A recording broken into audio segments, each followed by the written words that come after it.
Hello, students. Good to see you. Well, I wish I was seeing you anyway. I'm looking out over a room full of empty desks, and I'm picturing you there, though.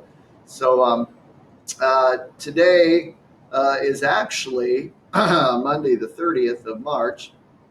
But if you look on the board, this is what we would have done on Monday, the 16th. You remember our last day was Friday, the 13th. And the next thing up on our agenda in honors was to do Lab 10-1. So I'm going to reluctantly do that without you for now. And then hopefully if we get back to school before it's all said and done, you'll be able to do this one for yourself. But if not, at least you'll have the data and you'll be able to complete it. So this lab has to do with, let me click on the board here and get our lab paper. There it is. There we go. All right. So this is Lab 10-1. This has to do with solution concentration, in particular molarity, which is by far the most common way of expressing concentration. And when I came up with this lab quite a few years ago, I had another one at one time. I thought, you know what, if we're going to do a lab where we do various concentrations of a solution, why not do a solution that we can consume? So anyway, this then evolved into the Kool-Aid lab.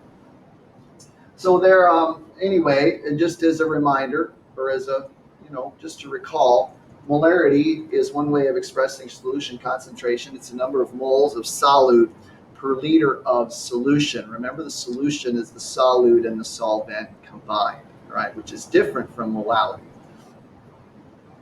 Since normally in a lab situation, you would not be measuring a quantity in moles, but rather in mass, this little handy dandy equation that we've used quite often now in Unit 10 comes in very handy.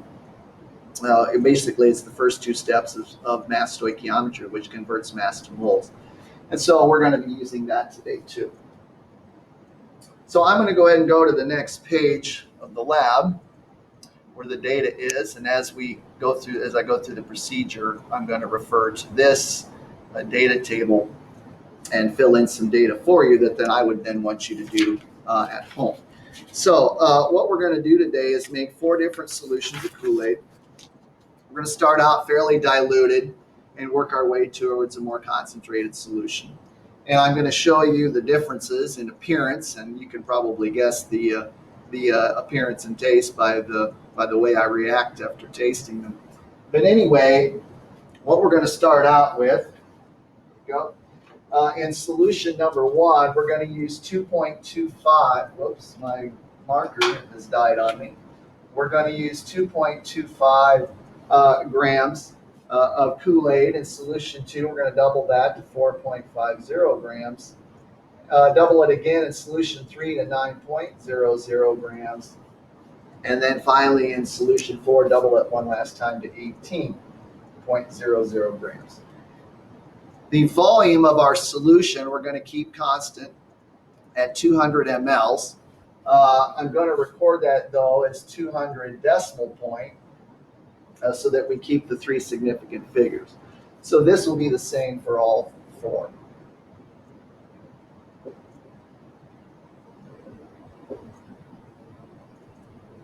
Okay, so now before I get to actually making them, we're going to use pre-sweetened Kool-Aid, which is nearly all sucrose or common table sugar, which is C12H22O11. So if we do a quick calculation there, C12 is 144, 22 hydrogens, and then 11 oxygens, 176. That gives us then a molar mass of 342. Grams per mole. So we'll be needing that for all of our calculations. All right, so before we get to the rest of the calculations, I'll go ahead and run you through the procedure. So the first thing is I see that I need to go grab an electronic balance, which for some reason I didn't put up here. So hold that thought. I'll be right back.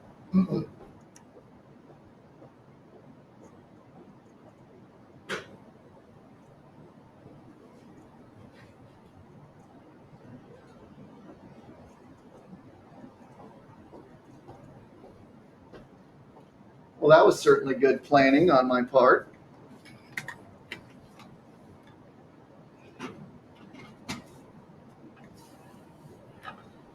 Okay.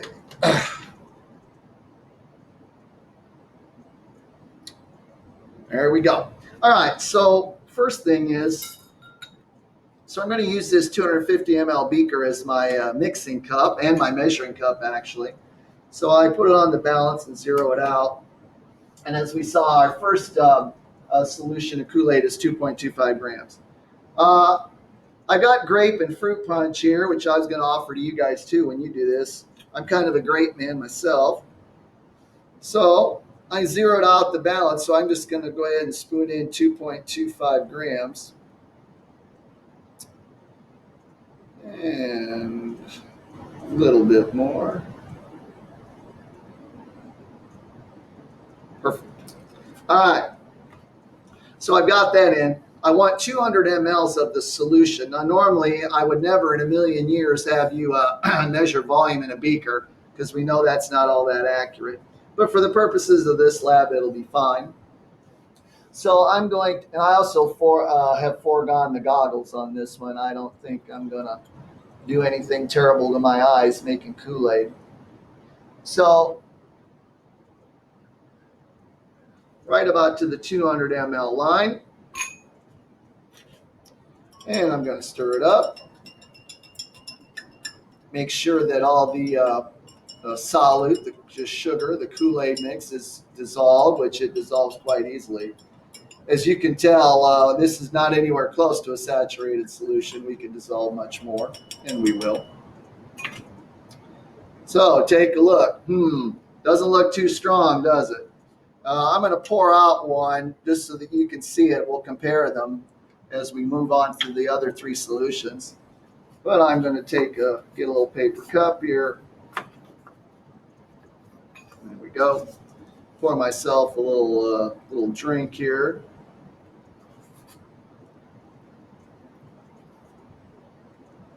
Oh boy, yeah. Well, that was wonderful. Thinking back to my basketball coaching days, that reminds me of the stuff we put in the cooler at practices and ball games. The girls always used to complain it tasted like water, and now I know why they were complaining. So anyway, as far as appearance, it's very light color, and as far as taste, very weak or watery taste. Not the greatest. All right. Well, I'm going to pour the rest of that out. Rinse my cup out a little bit.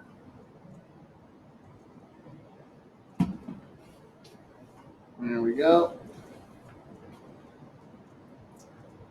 Okay. So I'm going to repeat, and we'll dry that off a little bit. Sorry to keep jumping in and out of the screen. So now we're going to go to solution 2, which is now 4.50 grams. Yes. So as we're adding more solute now, the concentration, of course, is going to be increasing. More solute, greater concentration. There we go. Again, up to the 200 ml line. There we go. I'll stir it up again. Once again, all the granules, all the sugar, all the solute will dissolve easily. We're not close to saturated yet. This is still a very unsaturated solution. You remember those terms, hopefully you do. Yep, all dissolved. Pour another one, sample here. And as you can see, or should be able to see, there's a little bit of a difference in the appearance. The color is certainly a little bit darker. And I'll pour myself a little drink.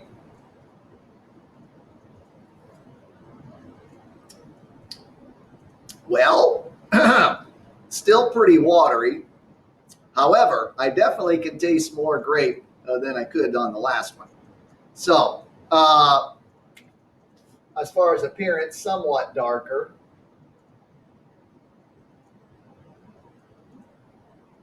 But as far as the taste, still weak.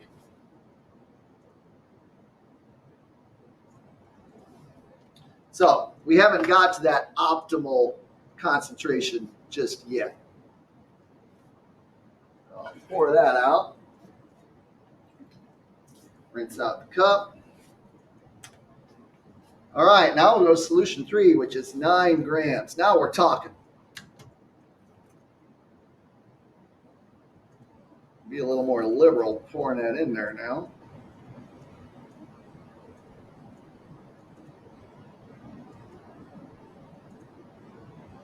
There we go. All right.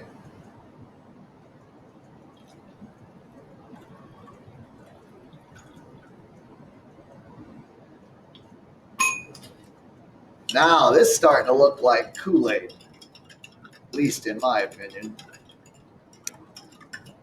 So I will stir. Again, agitation is one method of increasing the rate of that the solute will dissolve. We're adding more energy to the particles, getting them to interact with the solvent particles, in this case water, more often, more quickly. Although it's certainly taking some more stirring than the last two did, which I would expect. Yep, all dissolved. All right, so here's solution 3.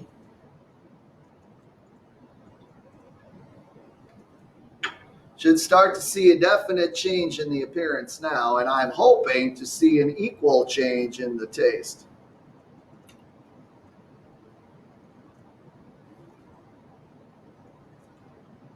Now that's not bad. That is not bad. So, much darker. And as far as taste is, much more flavor.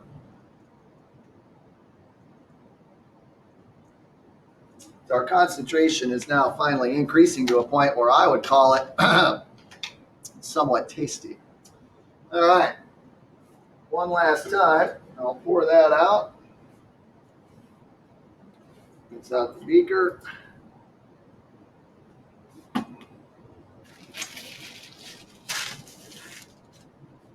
Put it back on there. Zero it out. Now, 18 grams in solution 4. Well, I'm liking the looks of this.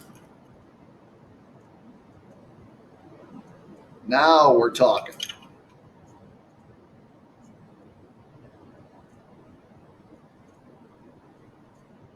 There we go. All right.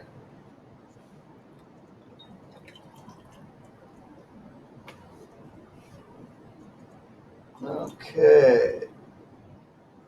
Again, volume of solution, 200 mLs.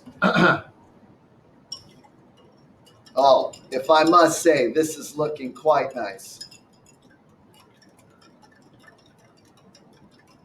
Dare I say, beautiful.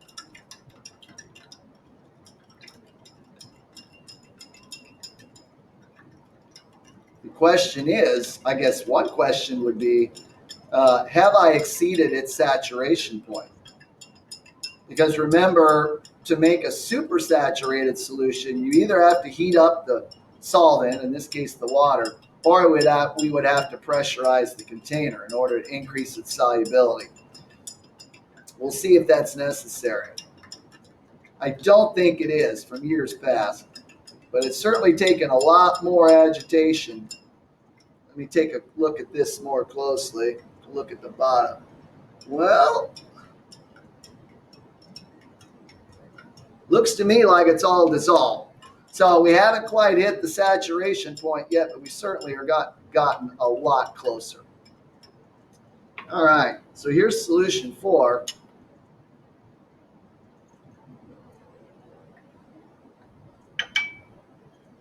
There we go. So look at the difference now that we have all four there together as far as concentration. Now, with a solution, if we're making different solutions of, say, sodium chloride, salt water, sodium chloride is a clear solution or colorless solution. You wouldn't know if the solution is concentrated or dilute unless you drank it, because they all look the same. When we use a solute like this, like Kool-Aid, that has some color to it, it makes it a whole lot easier to see. And that's another reason I wanted to use Kool-Aid rather than something else. So that not only could we consume it in the end, but also that we could visually see the difference in this case. So let me pour myself a drink of this. Cheers.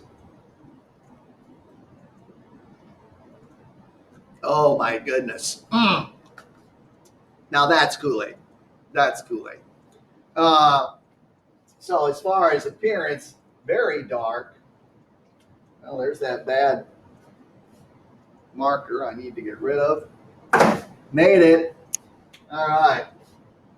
Very dark and very flavorful.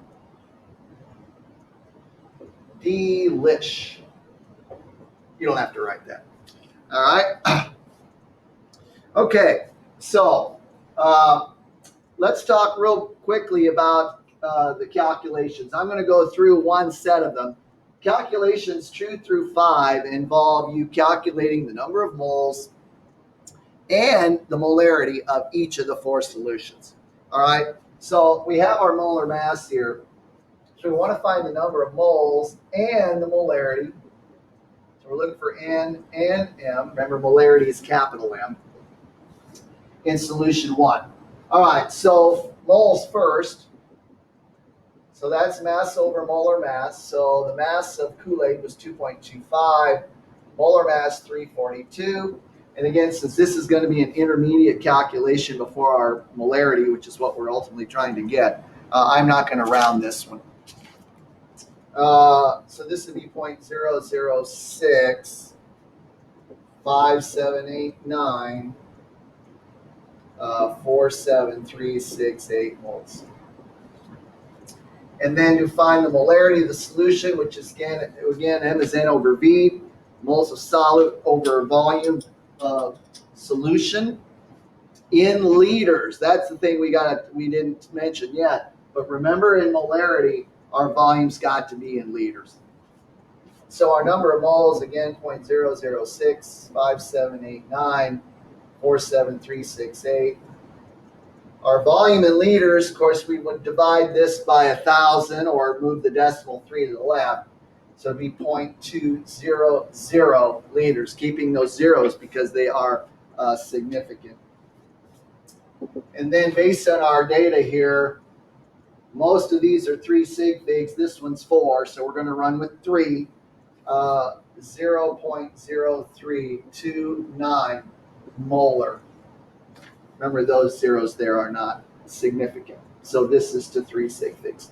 You are to do a similar calculation to this one for solutions 2, 3, and 4 in the next 3 questions under the calculations. Now, at the very end, and I'll just advance this real quick, at the very end, there are some evaluation questions that I want you to answer. Based on what we've done here, I don't think you'll have any difficulty in doing that. So the last piece to this puzzle, so to speak, has to do with the other part of the lab, which I didn't really mention to you. But this lab, Kool-Aid's great, but you know what? We need to have a snack with Kool-Aid. I never drank Kool-Aid by itself at home. I always had something to eat with it. So this lab, I also incorporated making some s'mores. So, you realize s'mores are not on my diet. They haven't been for well over a year now. But you know what? Being the kind of guy I am and how much I care for you guys, I want you to get the full effect of this lab. So I'm going to take one for the team. And if you're all rolling your eyes, not right now, I completely understand. again, my hope, my hope is that we'll all be back together again soon, and you'll be able to do this for yourself. So let's see here. So I've got a little skewer stick here I got for my marshmallow. And open up my little chocolate bar. Man, my stomach's going, are you kidding me? You're actually going to get to eat this? Light her up. Now, I'm not the greatest marshmallow roaster. I'm kind of a impatient kind of guy. I know some people love the golden brown look, and so they're very meticulous in how they roast their marshmallow. As you can see, I have thrown meticulousness to the wind. I'm just gonna light her up. There we go. Beautiful, beautiful. All right. Now, of course, the key is in getting it onto the graham cracker without making a humongous mess. And I'm going to set it down in order to achieve that. There we go. A little bit more. Oh, perfect. Oh, yes. Oh, looky there. I wish you were here, guys. Really. I would much rather be doing this with you than for you. But you'll have to forgive me my glee at the moment. Like I said, this is way off my diet. So, this lab, solution concentration, molarity, lab 10-1. Hopefully you've enjoyed watching it, but I know you will enjoy doing it much more than watching it. So before I sign off, I say once again, here's to you. Oh my. Well, that is quite tasty. Cheers. All right.